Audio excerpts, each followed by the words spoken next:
This is my spoiler-free review of the new movie, The Legend of Tarzan. Stand by.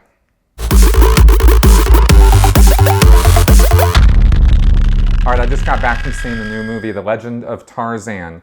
And I have to say, first impressions were this is not a great movie, but it's not necessarily a bad one either. Director David Yates keeps the action going and actually does a competent job of this. I would say that there is truly some amazing cinematography in this movie. I mean, the African landscapes and whatnot are really quite a pleasure to behold.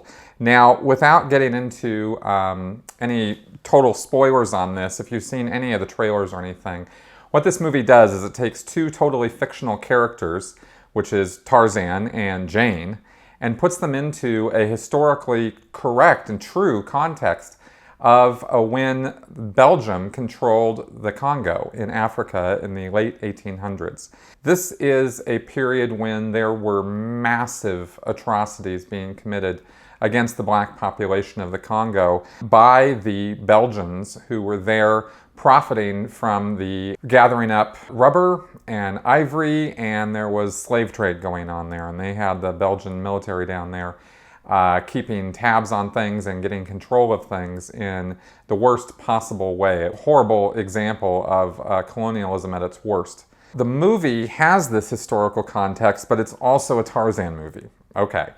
And so basically, Tarzan is like a superhero.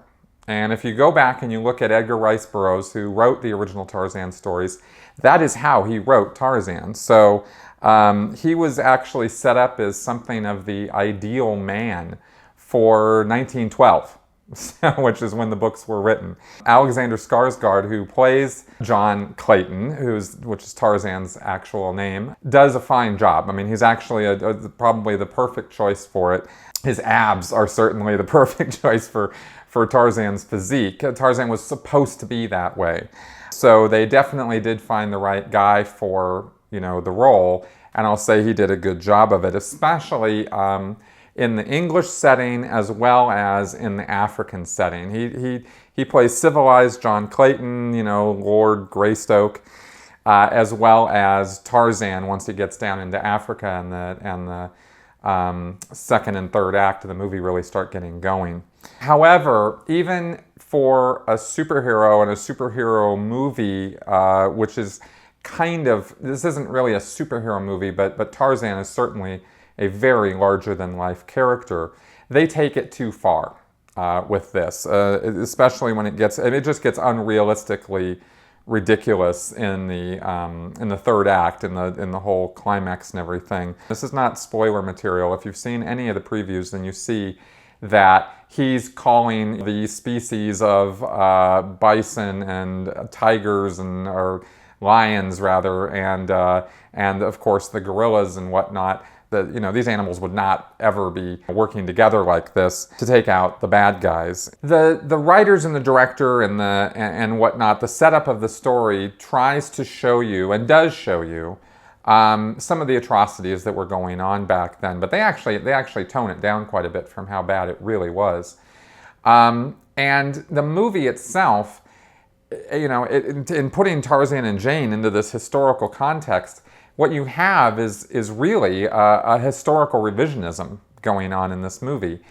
In the same way that you had Quentin Tarantino rewrite history when he did the Inglourious Basterds, where Hitler and his whole crew end up burning alive in a movie theater, as a revenge tactic on the part of the main character of the movie. And coincidentally, Christoph Waltz is in both of these movies, which I thought was kind of funny. Okay, so just kind of look at some of the characters. Jane is played by Margot Robbie, and she does actually a really good job. I don't have any complaints about her portrayal of Jane at all. She plays her as a strong, spirited character, which is what she's supposed to be.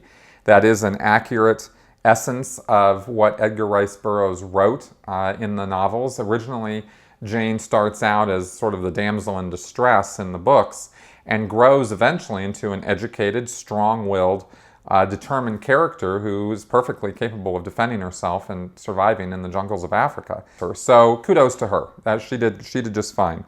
Now, There are two characters in the movie who are based on real-life people who really were in the Belgian Congo in the late 1800s. One of them is George Washington Williams. He was a black man played by Samuel Jackson.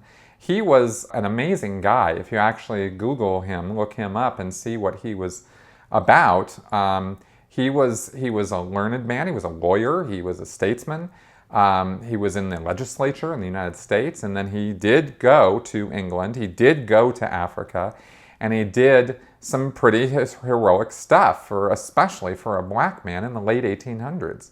Once I learned all of that after having seen this movie, I actually wish I could have seen a movie about him, about George Washington Williams, because the way he's portrayed in the movie by Samuel Jackson, it's downplayed. A lot of the strength of that actual historical character is downplayed quite a bit in order to make him an auxiliary or side character.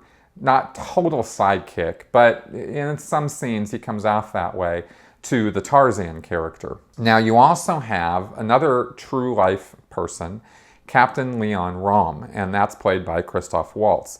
And he was a real person, and they actually tame him down too quite a bit.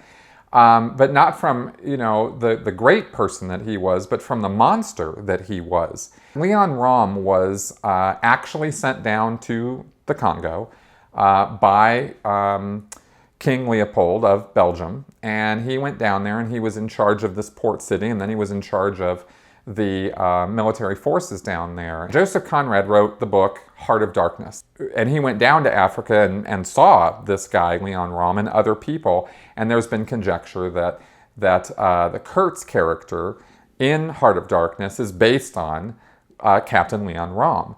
And of course, that was the inspiration for Apocalypse Now and the Marlon Brando Colonel Kurtz character. And so you have this like really bad, really like Heart of Darkness, like evil guy.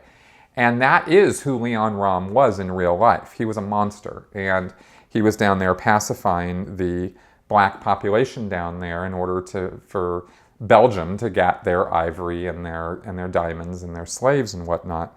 Christoph Waltz, I don't think he's capable of doing a bad acting job.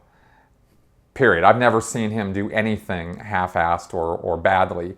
Even when he's in bad movies, he is always amazing as far as I'm concerned. But I think they really missed some opportunities here, because the way he's played in this movie, he comes off more civilized, more and not quite as militaristic as I think the real Captain Rom was. He's not in uniform. He's wearing this white outfit, this white suit, and he's got this rosary and that he uses pretty effectively as a weapon, actually. I think there were opportunities missed to show, if you're going to use historical characters, then use them accurately.